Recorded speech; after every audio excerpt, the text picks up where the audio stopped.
జగిత్యాల జిల్లా జేసీ ఆధ్వర్యంలో జిల్లాలోని వివిధ విభాగాల ప్రభుత్వ ఉద్యోగులు, ఉపాధ్యాయులు, అవుట్సోర్సింగ్ కాంట్రాక్ట్ ఉద్యోగులు తమ సాధన కోసం జగిత్యాల జిల్లా కలెక్టరేట్ ఎదుట మహాధర్నా నిర్వహించిన మహాధర్నాకు మాజీ మంత్రి, బీఆర్ఎస్ పార్టీ రాష్ట్ర ప్రధాన కార్యదర్శి తాటిపర్తి జీవన్రెడ్డి, కొరట్ల ఎమ్మెల్యే సంజయ్ కుమార్, జడ్పీ తొలి మాజీ చైర్పర్సన్ దావసంతతో కలిసి ఉద్యోగుల మహాధర్నా శిబిరాన్ని సందర్శించి సంఘీభావం తెలిపారు. ఎన్నికల మేనిఫెస్టోలో కాంగ్రెస్ ప్రభుత్వం ఏర్పడిన 6 నెలల్లో సమస్యలు పరిష్కరిస్తామని హామీ ఇచ్చి 1000 రోజులు గడుస్తున్న అమలు చేయడం లేదని అన్నారు. సమ్మె ఉద్యోగుల చివరి అస్త్రమని అన్నారు. తెలంగాణ ఉద్యమంలో ఉద్యమించిన ఉద్యోగుల హక్కులకు కేసీఆర్ అండగా నిలిచారని, దేశంలో ఎక్కడ లేని విధంగా స్థానికులకు 85% రిజర్వేషన్ అమలు చేశారని గుర్తు చేశారు. పీఆర్సీ ఇంక్రిమెంట్ కాదు, మార్కెట్ ధరలకు అనుగుణంగా పీఆర్సీ ఇవ్వాల్సి ఉండగా పీఆర్సీ 6 డిఏలు పెండింగ్ లో పెట్టడం బాధాకరమని అన్నారు. విద్యా ప్రాథమిక హక్కుగా భారత రాజ్యాంగ నిర్మాత అంబేద్కర్ రాజ్యాంగంలో నిర్దేశించారని అన్నారు. కేసీఆర్ హయాంలో 600లకు పైగా గురుకుల పాఠశాలలు ప్రారంభించారని, కాంట్రాక్ట్ అవుట్ సోర్సింగ్ ఉద్యోగులకు వేతనాలు ఎప్పుడు వస్తాయో తెలియని పరిస్థితి, రాష్ట్ర వ్యాప్తంగా 600 మంది కంప్యూటర్ ఆపరేటర్లకు తొలగించారని ఈ సందర్భంగా ఆయన ఆవేదన వ్యక్తం చేశారు. ఓపీఎస్ అమలు చేయాలని విధానంపై శాసనమండలిలో తాను మాట్లాడినట్టు జీవన్రెడ్డి గుర్తు చేశారు.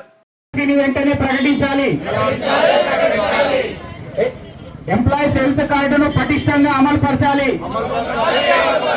ఎంప్లాయీస్ హెల్త్ కార్డును పటిష్టంగా అమలు పరచాలి. పెండింగ్ లో ఉన్న 6 డిఏలను వెంటనే విడుదల చేయాలి. పెండింగ్ లో ఉన్న 6 డిఏలను వెంటనే విడుదల చేయాలి. పెన్షనర్ల ప్రయోజనకి నెలలు సంవత్సరాలు గడుతున్నా మరి రిటైర్మెంట్ ఉద్యోగుల ప్రయోజనాలు వారికి ఇంతవరకు కూడా రాలేకపోయాయి. అంతేకాకుండా మరి గతంలో 3 ప్రభుత్వాన్ని ఏర్పాటు చేసుకున్నటువంటి గౌరవనీయులు ఈనాటి ముఖ్యమంత్రి రేవంత్ రెడ్డి గారు మాట తప్పుతున్నారు. మనకు వాగ్దానం చేసి మాట తప్పినటువంటి ప్రభుత్వాలను మనం ఏం చేస్తామో గతంలో ఇక్కడ ఉన్నటువంటి సీనియర్లు ఇంతకుముందు పెద్దానందం గారు మాట్లాడారు, మన రఘు గారు, ఎంఆర్ఓ గారు, రంగన్న గారు మాట్లాడారు. మరి ఆ పరిస్థితి ఇవ్వనున్నటువంటి ప్రభుత్వానికి రావద్దంటే మాత్రం మేము గొంతమ్మ కోరికలు ఏం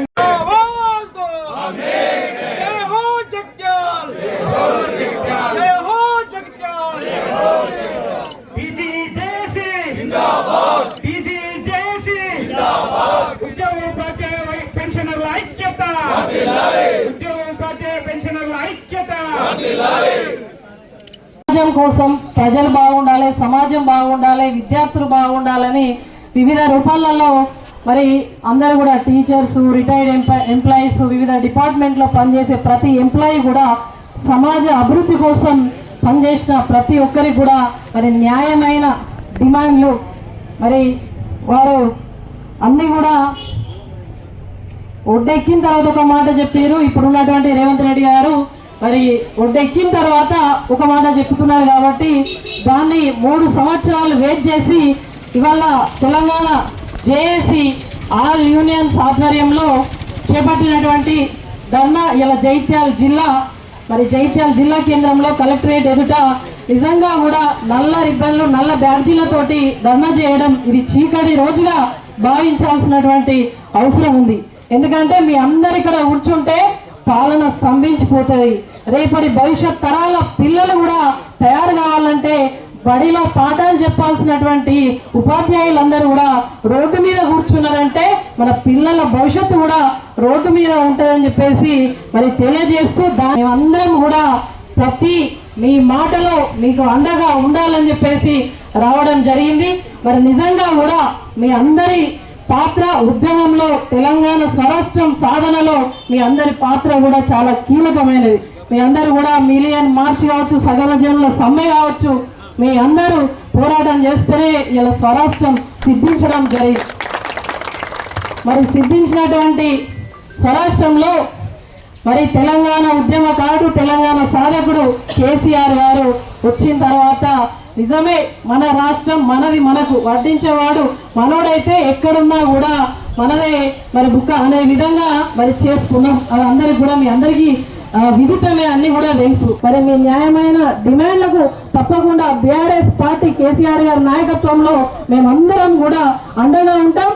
100కు 100% ఆ రోజు తెలంగాణ సాధనలో కానీ, ఆ తర్వాత తెలంగాణ అభివృద్ధి పదంలో కానీ మీ అందరి ఇక్కడ కూర్చున్న వారందరి పాత్ర ఉన్నది. అందుకొరకే ఆ రోజు కేసీఆర్ గారు ఇంతకుముందు మా వసంత గారు చెప్పినట్టు రికమెండేషన్ పిఆర్సీ కోసం చేసిన దానికంటే కాదు, వీళ్ళందరూ తెలంగాణ బిడ్డలు, ఆ రోజు తెలంగాణ కోసం వీళ్ళందరూ కూడా కష్టపడినారు. తెలంగాణ రాష్ట్ర సాధనలో వీళ్ళందరినీ మామూలుగా వేరే రాష్ట్రాల్లో చేసినట్టు వీళ్ళకి పిఆర్సీ ఇవ్వద్దు అని చెప్పి దేశంలోనే మొట్టమొదటిసారి 43% పిఆర్సీ ఇచ్చిన ఏకైక రాష్ట్రం తెలంగాణ రాష్ట్రం. అది రెండోసారి అయితే కేవలం 5% పిఆర్సీ ఇవ్వమని చెప్పేసి ఆ రోజు కమిటీ రికమెండ్ చేసింది. కేసీఆర్ గారు ఏం చేసిండ్రు, అట్లా నడవదు భయ్, వీళ్ళు మామూలు మా తెలంగాణ బిడ్డలు, వాళ్ళు మంచుకుంటేనే తెలంగాణ రాష్ట్రం బాగుంటుందని 30% పిఆర్సీ చేసిన గొప్ప నాయకుడు కేసీఆర్ గారు. దయచేసి మీ అందరు చెప్తా ఉన్నాం, ఇవాళ ఇక్కడ కూర్చున్న మేము అందరం కూడా కేసీఆర్ గారి సైనికులుగా మీ అందరికి తోడుగా నీడుగా ఉంటాం. మేము మీ కొట్లాట అసెంబ్లీ అయితే అసెంబ్లీ, ఏ గల్లీలో అయితే గల్లీలో, ఇక్కడ హాయిగా ఏసీ రూమ్లలో కూర్చున్న కలెక్టరేట్ ఆఫీస్కి రమ్మంటే కలెక్టరేట్ ఆఫీస్కి వస్తాము, ఎక్కడికి రమ్మంటే అక్కడికి వస్తాము. అయితే ఒక్క చిన్న విన్నపం, పార్లమెంట్ లో ఒక్కడు మాట్లాడలే, అందుకొరకే కొద్ది బాధతో చెప్తా ఉన్నాను. దయచేసి 100% మీ అందరికి గ్యారంటీ ఇస్తా ఉన్నా. ఇవాళ కేసీఆర్ గారి తరఫున వచ్చినాము, మాకు పోరాటాలు కొత్త కాదు. కేసీఆర్ గారు చెప్పిన తర్వాత ఆ పోరాటం ఎక్కడికైనా తీసుకెళ్తాం. మేము 100% మీకు రావాల్సిన అన్ని కూడా వచ్చే వరకు కూడా నిలబడతాము, కొట్లాడతాము మీ అందరి కోసం కూడా అని చెప్పి మీ అందరికీ మా బీఆర్ఎస్ పార్టీ వైపు నుంచి మీ అందరికి తెలియజేస్తూ ఈ అవకాశం ఇచ్చినందుకు మళ్ళీ మీరు ఎక్కడికి ధర్నాకు రమ్మంటే తప్పకుండా వస్తాం, తప్పకుండా పాల్గొంటామని చెప్పి అందరికి తెలియజేస్తూ థ్యాంక్ యూ. జై తెలంగాణ, జై హింద్. ఉద్యోగ సంఘ నాయకులు శ్రీ వకీల్ గారి కానీ, నాగేందర్ రెడ్డి కానీ, రవికుమార్ కానీ, ముఖ్యంగా మా ఉపాధ్యాయ సంఘాలని చెప్పంటున్నాను అందరినీ నేను ఈ పరిస్థితి ఉత్పన్నం కావడం కొంత బాధాకరమే. ఎవరు కూడా సమ్మె రావాలని చెప్పి కోరుకోరు.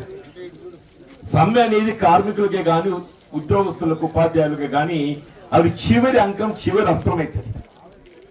ఇవాళ అటువంటి పరిస్థితి వల్ల ఎదురు కావటం కొంత బాధాకరమే చెప్పండి. ఇప్పుడు వాస్తవంగా అలాంటి కేసీఆర్ గారు ముఖ్యమంత్రిగా వాళ్ళ బాధ్యతలు చేపట్టడంతోనే ఏ తెలంగాణ రాష్ట్ర ఏర్పాటు సాధనలో ప్రధాన పాత్ర పోషించిందో, వాళ్ళ కేసీఆర్ గారికి భుజం కలిపి ఏదైతుందో ఉద్యమాన్ని బలోపేతం చేసిండ్రో అటువంటి ఒక ఉద్యోగస్తులు, ఉపాధ్యాయుల హక్కులు, వారి యొక్క ఫలాలు ఏదైతే వారికి అందింపజేయడం వారి బాధ్యతలు భావించి కార్యక్రమాలు అమలు చేసిందని చెప్పారు. ఇలా విద్యార్థులు, నిరుద్యోగ యువత, ఇలా ఉద్యోగాల కల్పన ఏదైతుందో స్థానికులకు 85% ఉద్యోగ అవకాశాలు కల్పింపజేయబడేది కాదు. ఓపెన్ కేటగిరీ కేవలం 15% మాత్రమే చెప్పంటున్నది. దేశంలో ఇక్కడ ఏ రాష్ట్రంలో కూడా 85% రిజర్వేషన్ లేదు. తెలంగాణ పోరాటంతో సాధించుకున్నటువంటి ఒక రాష్ట్రం కాబట్టి ఇక్కడ ఉద్యోగ అవకాశాలు మనకే లభించాలని చెప్పని 85% రిజర్వ్ చేయడం జరిగిందని చెప్పండి. సరే, ఆనాడు వారు టిఆర్సీ ఏదైతుందో 2020లో అమలు తెచ్చిన ఈ గేవ్ ఎఫెక్ట్ ఫ్రమ్ 2018 2018కి ఏదైతుందో దానికి ఎఫెక్ట్. దయచేసి ఏదైతుందో ఇవాళ ఉద్యోగస్తులు, ఉపాధ్యాయులు ఇంకా అది చెప్పట్టు పాప మనకు ఇవాళ ఏదైతుందో సర్వీస్ రూల్స్ లేవు. టెంట్ పెడుతున్నాడు కానీ జాబ్ నోటిఫికేషన్ జాబ్ నోటిఫికేషన్ అంతా కొట్లాడి జాబ్ నోటిఫికేషన్ అంటే అదేందో వానికి అర్థం కాలేదు, చదివితే మనకు తెలుస్తుంది జాబ్ నోటిఫికేషన్ ఏందో. జాబ్ నోటిఫికేషన్ అంటే ఇప్పుడు రిటైర్మెంట్ ఉద్యోగస్తులు ఏదైతుందో మన ముందు వస్తున్న వివరాలు మనకు అందుతాయి. ఎవరు ఎప్పుడు రిటైర్మెంట్ కాబోతున్నారు అనే వివరం అనేది ఏదైతుందో ప్రభుత్వం దగ్గర ఉన్నది. ఎట్లయితే ఉద్యోగులు రిటైర్మెంట్ అవుతారో ఆ ఖాళీలు భర్తీగా ఏదైతుందో నోటిఫికేషన్ ఇవ్వచ్చు కదా, ఉన్నవాటిగా తీయొచ్చు కదా. ఇంతవరకు నో జాబ్ నోటిఫికేషన్ ఇంతవరకు లేదు, జాబ్ క్యాలెండర్ లేదు ఇంతవరకు చెప్పంటు నేను. అలానే చెప్పిండు, మేము మొదటి సంవత్సరం 2 లక్షలు నింపుతా, తర్వాత 1 లక్ష నింపుతా, 2 కూడా 3 అన్నాడా. అసలు నింపి అంత 17,000 15,000 నింపిండు అని చెప్పుకునేది 16,000 60,000 70,000 చెప్పుకుంటాం. నింపినే 16,000 17,000 అని చెప్పుకుంది 60,000 70,000 చెప్పు. ఆయన చెప్పుకునే 3 లక్షలు చెప్తలేడో చెప్పండి. ఎవడైనా కానీ చెప్పంటున్నా ఉద్యోగస్తులతో ఉపాధ్యాయులు పెట్టుకుని ఎప్పుడు పేర్కొరాలి.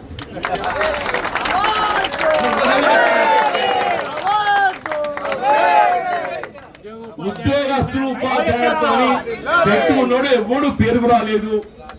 విద్యార్థులతో నిరుద్యోగ యువతతో పెట్టుకున్నాడు కూడా ఎవరి పేరు రాదు. మోడీ అటువంటి జంజీని చూసి వణుకుతున్నాడు. మోడీ అటువంటి జంజీని చూసి వణుకుతున్నాడని చెప్పంటున్నాను.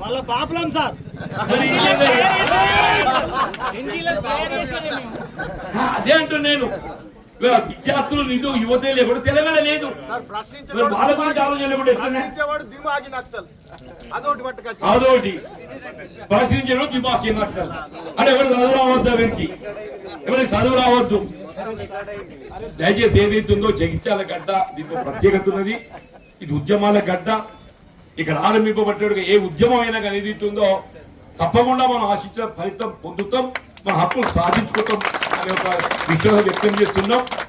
మీరు భవిష్యత్తులో మీరు ఫస్ట్ కు ఇక్కడ చేపడతారా లేక ఎక్కడ చేపడతారో, మీరు ఎప్పుడు ఏ కాల్ ఇచ్చినా కానీ బీఆర్ఎస్ పార్టీ ఏదైతుందో it always stands with employees and teachers and students, unemployed youth, contract and outsourcing, retired employees, విద్యావంతులకు అందరికి కూడా ఏదైతుందో తోడు ఇచ్చే పార్టీ బీఆర్ఎస్ పార్టీ.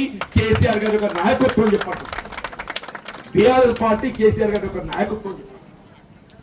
దయచేసి మాకు అవకాశం కల్పించిండ్రు. It's only we stand with you అని చెప్పడానికి మేమందరం కూడా ఏదైతే సంజయ్ గారు, వసంత గారు అందరం రావడం జరిగింది. మేము we express our concern solidarity with you. We always will stand with you to get ఇవన్నీ ఏదైతుందో ఓ కొద్ది ఉపయోగపట్టుండా యారా దాదం అదే రాజ్యం వస్తాయి. ఇవన్నీ ఇప్పుడు ఈ లోపల చెప్తేమో పేరు పేరు కదా వస్తాయి. మనకి అక్కర్లేదంటే మీరే బదలాయించారు సర్కారును. కొత్త వచ్చే సర్కారు ఏదో కేసీఆర్ గారు రాగానే మొట్టమొదటి సమయం పెట్టించే బాధ్యత మా సంజయ్ అయితే ఉంటాడు.